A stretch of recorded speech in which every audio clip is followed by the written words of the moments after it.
Well, folks, it's a new year. It's 2020, and I thought, what better way to start the year than with a giveaway? And in fact, I'm trying to organize my channel better this year. Check this out.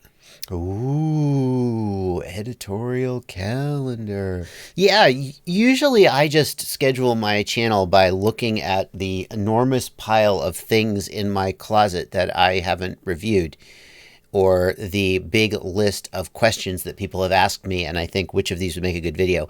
But I'm trying to get on top of it this year, and as part of that, I'm going to do regular giveaways. Yeah, I already do regular giveaways over on my Patreon page. You may not have known that. My giveaways on my Patreon page are not patrons only. I just post them over there. They're public and anyone can join though, but a lot of people don't go over there.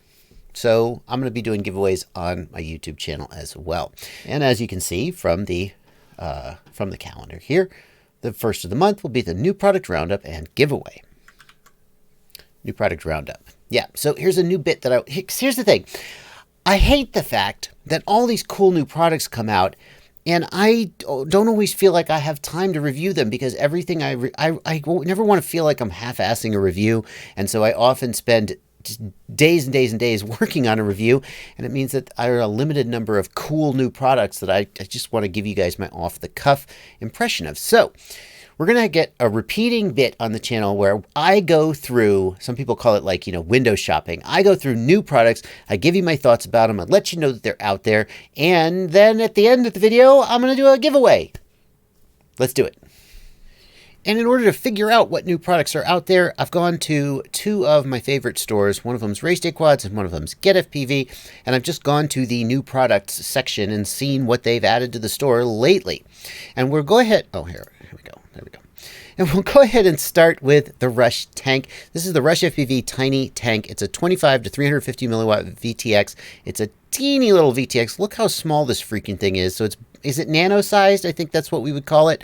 So it's going to be great for micro quads, 3-inch, maybe even a little smaller, 350 milliwatts. I haven't tested this, but the Rush Tank VTXs I have tested have been really, really good. Rush takes their manufacturing quality very seriously. They've had good output power. They've made their rated output power. They've had decent build quality.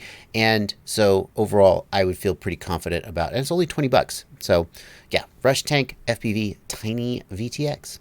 Along with that, we've got these Rush FPV Cherry antennas. Now these are, I'm a little confused by these antennas because they're designed by TrueRC and manufactured by Lumenier. So does that mean they're basically just an Axii? Because Axii is also designed by TrueRC and manufactured by Lumenier, and it looks similar, like in the way they're designed in like a cylinder. And the only difference being that these are 20 bucks for a set of two, and Axii's are 40 bucks for a set of two. Although they've also got these Xilo antennas, which are half the price. So I mean, I don't know like what the technical differences might be between these antennas, but I would just get the $10 one. Like, how much better could the $20 one be? Maybe Lumenier would let us know. Like, it's really hard to know because you look at the specs of an antenna, and the specs, first of all, some manufacturers will just put whatever they want on the specs sheet, and there's no way to really know if they're telling the truth or not. So then even if you do look at the spec sheet, what you really don't know is the consistency of the manufacturing process. The spec sheet is just what the antenna should do when it's like at its best. But then if you were to pull 50 antennas and test them all, would they all make their rated specs? That's probably what you're getting with a $20 antenna versus a $10 one. But if Lumenier is putting their name on it and Rush is putting their name on it, then it's probably worth 10 bucks. Now here we've got something really freaking amazing. It's a FlightOne product. And it's in stock. I'm just kidding. Sorry.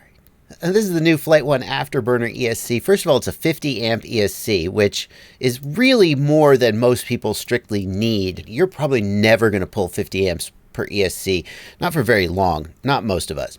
But by sort of overrating the ESC a little bit, you get a little bit more headroom and a little bit more resistance to voltage spikes. And it's not a bad idea if you go really hard to get like a 40 or 45 or even a 50 amp or even higher ESC. Now this ESC is interesting because it has both 20 millimeter and 36 millimeter or 30 millimeter, whatever, mounting holes. So you can put it in a micro. It will hang out pretty far, but you know, you can mount it. And what they say in the video description here, the product description is it's using smaller FETs and smaller components so it fits down on a smaller board. This does make it less resistant to damage. You do have to use an external capacitor, but this is going to be the right choice for some builds.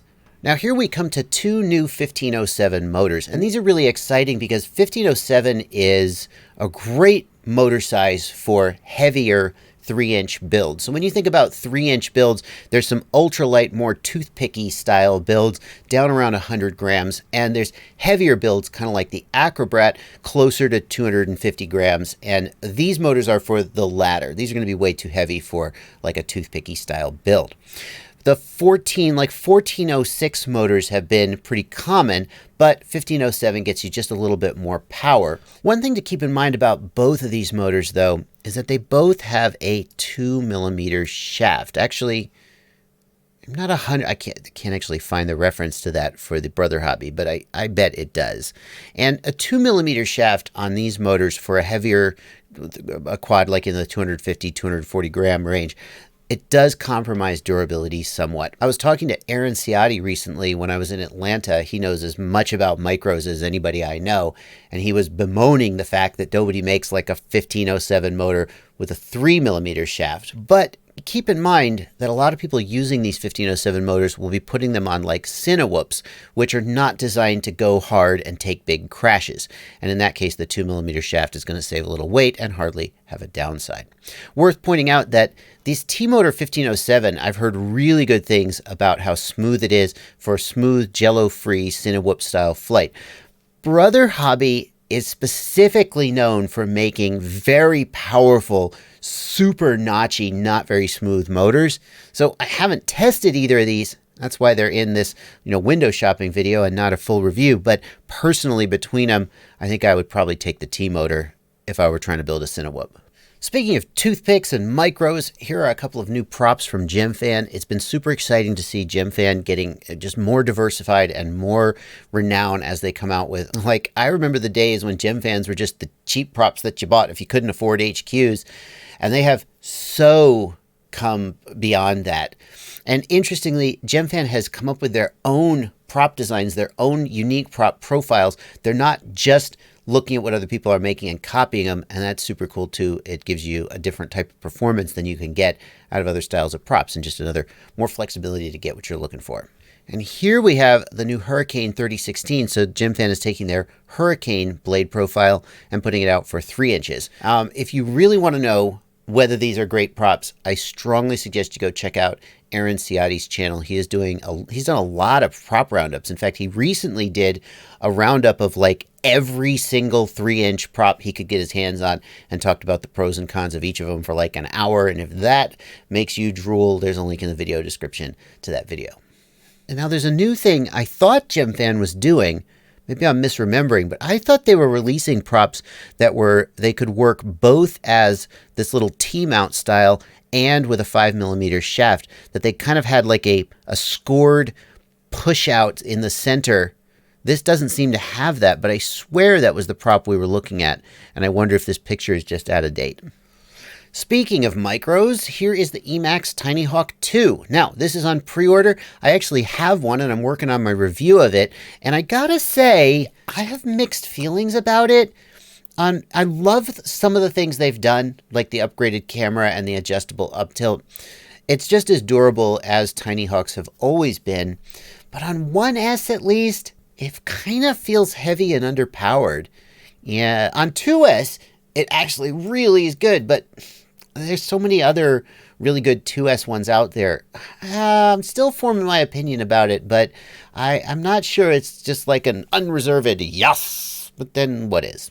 Here on the left, we've got a pre-order for the new SkyZone module adapter. Now this is let's see if I can get a picture here, open a new tab. So this thing sticks onto the side of your SkyZone goggle. It takes a Fusion or a Rapid Fire or any other Fat Shark module, and it lets you run it to the AV input on the goggles. Now on the one hand, this is fantastic for people who got like the SkyZone Sky 030, which is an amazing looking goggle, but they want the improved RF performance of those other modules. On the other hand, like, it's ugly as sin. And I guess it could be uglier, but it's kind of just hanging off the side of your goggle. It's pretty unwieldy. And I mean, come on, SkyZone, just build it into the goggle. Okay, SkyZone, give us because you've already paid for the module that's in there, didn't you? And now you're paying for a thing to buy another module, and maybe you should have just bought a Fat Shark or something. But if you've got a SkyZone and you've always wanted the improved performance of these external modules, I guess this is the best way to do it. Here's the Diatone GTX549 Exorcist. It is apparently finally for sale. If you want to pay $150 for a molded carbon frame, go right ahead, be my guest. But holy crap, I mean, if I bought one of these, I would build it and then I would just put it on the shelf and never fly it. Because as cool as this is, the reason you're paying $150 for this thing, you're like, well, I can't be more than $10 worth of carbon. Well, you're not wrong. But I hear rumors that they throw out like 4 out of every 5 of these because they're just so fiddly to manufacture. So that's why it's $150. And as cool as it looks, how much better than a regular carbon fiber frame could it fly?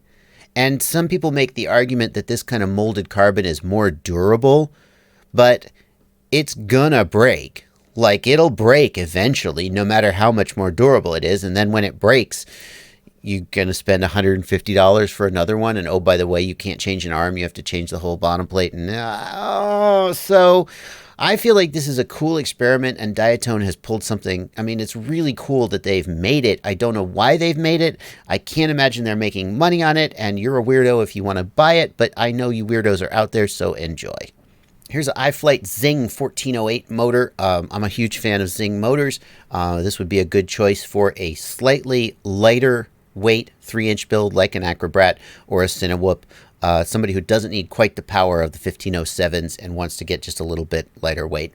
1408, great. 4100 kV for like 4S, I guess. 3600 kV for 4S, but less power. I don't know. And continuing to fanboy on iFlight, here's the new iFlight Xing Nano 1204 motor. And to tell you the truth, I'm a little confused about the intended purpose of this motor, but like I say, I'm not super knowledgeable about micros yet. I'm getting there. Because usually, like if you're thinking about the lightweight 3-inch quads or 2.5-inch quads in the 75 to 100 gram range, those guys are usually using like 1104 or something like that, I think. I'm a little confused as to what we're going for with these 1204s. There's a tendency in quadcopters to trend towards larger and heavier motors. So you'll start out with this really well-balanced design, and then people just put bigger and bigger motors on it until it's kind of lost the thread of what it was really intended to be. So maybe go to somebody like Albert Kim or Aaron Ciotti to find out more about like whether these are good motors. But there they are, iFlight Xing 1204s. And Xing has even got an 0802 now for the micro whoops, the 65 millimeter guys. These ones come out 22,000 kV. Okay, take it easy with that 22,000 kV nonsense. If you care at all about flight time or flying indoors in tight environments, 19 or 20,000 kV is still very powerful and a little bit more livable. I can tell you from flying the Meteor 65, 22,000 kV is fun as hell, especially in like a moderately open environment like the warehouse I raced in. But indoors, you need like a 50-60% throttle cut to even be able to avoid bouncing off the ceilings. The TrueRC Singularity is a great aftermarket antenna for DJI. At $20 for a set of 2, you're going to spend $60, I guess. No, $40 if you want to put them just on the goggles. Sean Morrison in Orlando was flying these, and there was a noticeable improvement compared to the DJI stock antennas. That, combined with the 1200 milliwatt power mod, really is nice. And they also tell me that those are stubby enough that they can actually go in the bag without taking off, although I haven't personally verified that. Now, speaking of aftermarket antennas for the DJI, this is the TrueRC X-Air. This is the directional antenna, and if you fly only in front of yourself, this guy will get you a lot more range, and this is $60 each. So again, you're going to need 2 to, there you go. You're going to need 2 if you want to try that out. But this with the 1200 milliwatt mod is bonkers. Now there's one more DJI related product that you're going to want to see, and that is this adapter. For those of you who want to use your DJI goggles with an analog Fat Shark module, but you don't want to open up the goggle and do the iFlight mod, this guy just like literally, here's a picture of it without a module in it. There you go. This guy just literally bolts onto the bracket, the head strap bracket. And then the module plugs in and it passes through power and it just works, and you don't have to do any permanent modification to the goggle. I actually have ordered 2 of these just to have sitting around my shop for times when I want to like test a module and I don't want to stick it in a goggle maybe. It's only like 15 bucks, 13 bucks, 12 bucks. So yeah, worth picking up.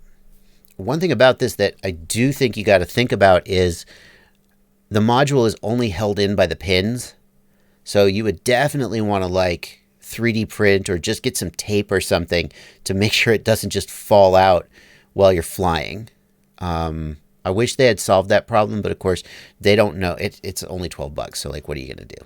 So that brings us to the end of the products I saw on the GetFPV site. Let's go and get just a couple more products that I saw over on Race Day Quads. Now this product was in the new listing at Race Day Quads, but I know it's been out for a while, but I haven't actually mentioned it. It is an amazing, amazing product if you have, well, especially if you have a GoPro Hero 8. And what this is a neutral density filter, an ND filter. Some people call it a jello killer. It gets you a more smooth, blurry, but just a little blurry, just the right amount of blurry. And it's just a really great thing, especially if you do a lot of recording in bright sunlight.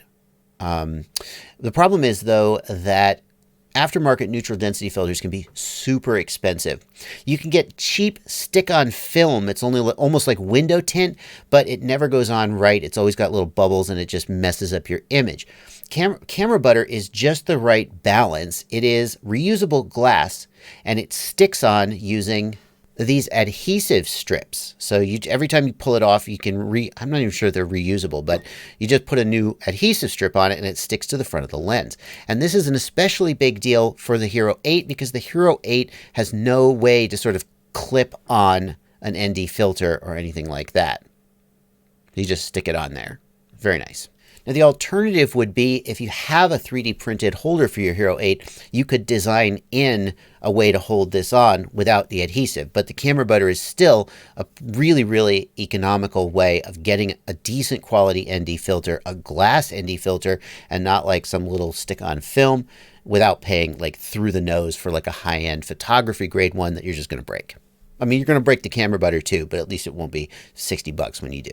Here's the ISDT Q8, a new charger from ISDT. I actually have one of these for review. I will be reviewing, but in the meantime, look, it's 500 watts and 20 amps for 60 bucks. And the reason this is a big deal is because you used to pay 60 bucks for an ISDT Q6, and that was only like, whatever, 350 watts and 14 amps, or whatever it was. It was less.